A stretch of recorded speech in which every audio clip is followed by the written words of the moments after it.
Welcome back to my talk on the evolution of Transformers becoming a $1 billion brand for Hasbro. And in my last episode, I was just going through the preliminaries of the Hasbro Company, as we understand it and know it, coming into being. Founded in 1923 by the Hassenfeld brothers. It was a private company. In 1968, it went public. In the last episode, I was talking about how the 1970s was a bad decade for Hasbro. In spite of acquiring Playskool in 1968, it saw a economic downturn along with the rest of the country. But nevertheless, in several of the toy lines, it just could never, throughout the 70s, come up with, or certainly make a killing at finding a successful toy line. And as I said in the previous episode, they had to discontinue the G.I. Joe toy line in 1975 because it just wasn't going anywhere. The sales were flat. It had just completely plateaued. And then you had the other toy lines. See, in the early part of the 70s, it lost $1 million in the various toy lines that it had. And then what they thought was going to be a big hit, the Peanuts, I think it's Charles Schultz, who was the inventor of that, signed on to Hasbro to create a series of products, toys, and other things for his comic strip. And they wound up losing $2.5 million in that deal, because in spite of the popularity of Snoopy and Charlie Brown, kids were just not into that the way that Hasbro thought it would be. And they lost a lot of money in terms of that. And it was out of all of this that Merrill Hassenfeld, who was one of the sons of the founders of Hasbro, but his son, Stephen, as the president of the company by 1974, that's when he started to come into his own in the mid to later part of the 70s. So let me put that there.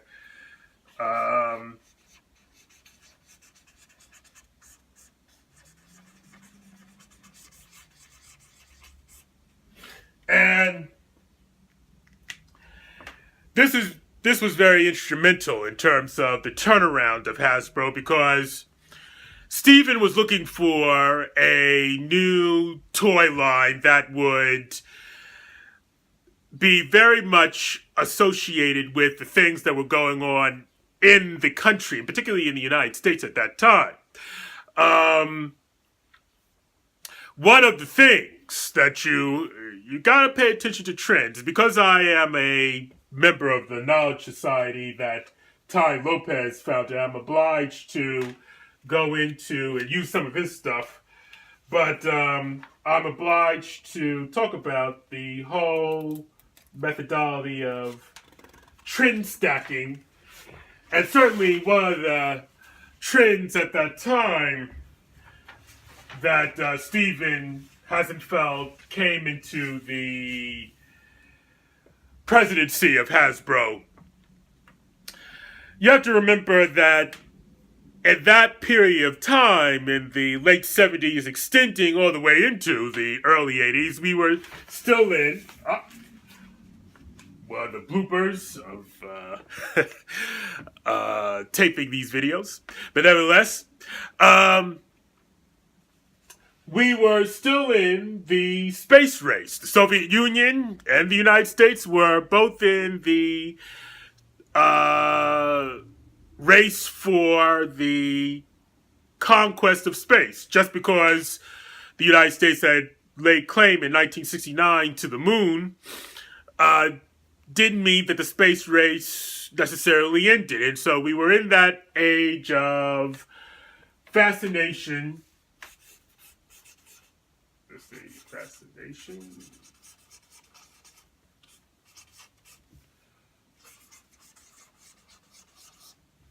Fascination with space. That was one trend.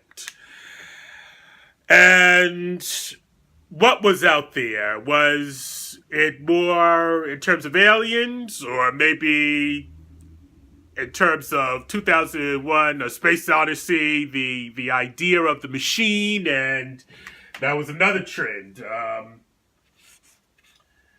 AI technology.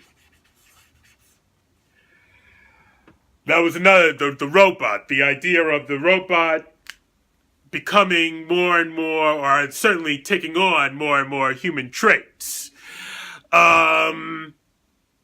Another trend was fascination with future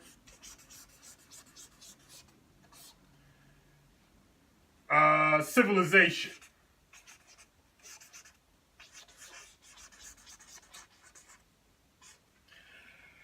And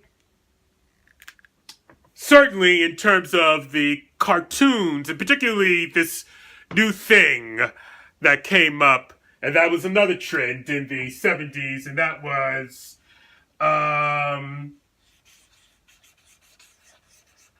Japanime. Let's see, anime.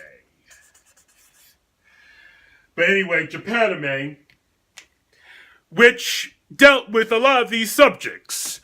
And at that time, the American child had been exposed to this. The idea of Japanese society, certainly civilization, having been on the losing side of World War II, but more importantly, having had to go through the ordeal of the atom bomb.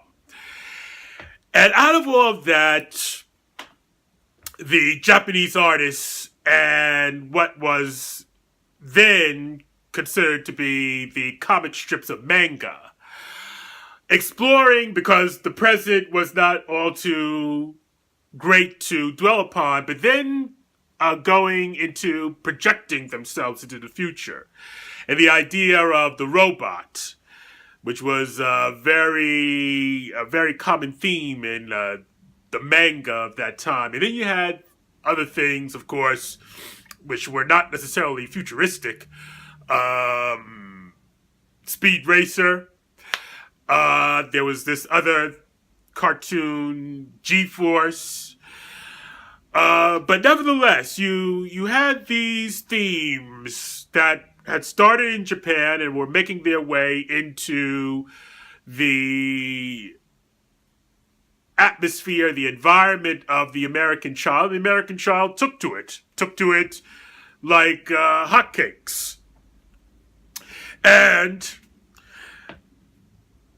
Stephen Hassenfeld was looking at these trends, and so along with that, he was looking for the right kind of toy line that would meld all of these trends: fascination with space, AI technology, future civilization. What would our civilization look like dominated by the machine? And these things, of course, as I referenced before, 2001: Space Odyssey. But you had other things in terms of the 70s. I forgot what it was. I think it was George Lucas who, before the whole Star Wars thing, he did a movie, and I forgot the name of it. It was something like, I want to say VHS, but that's not what it was. I think it was THS or something like that. But anyway, you had all of those trends within the pop culture of the 1970s. And then, of course, in 1979, Steven's father died, Merrill.